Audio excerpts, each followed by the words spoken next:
يوم 3/8. ايه يوم 3/8 بالآلاف شايف أنا.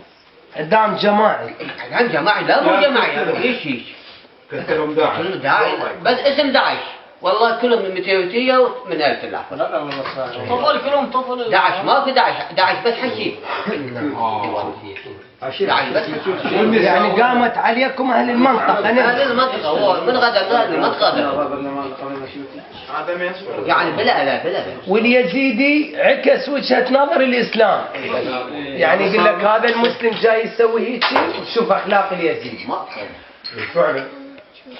والله اكو شارع من ام الدمام يسمون من شارع ام الدمام لسنا على السنجاب بالالاف صار اللقاء بالالاف كله من عمر 5 سنوات من سنتين يقول من سنتين من المال يقول من 70 سنه من 70 سنه يعني تصفية.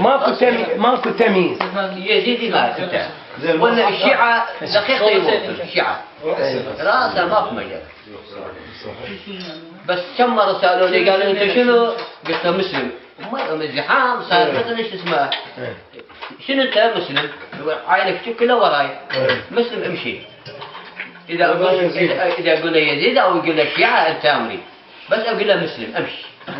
بس مسلم. من يقدر يقول الشيعة من يقدر بس اليزيدي كل اسمهم زين ذول عراقيين كلهم انا اقول لك الباقين هنا اللي قتلوا شو اسمه الأحفر اجوا المتيوتي عرب متيوتي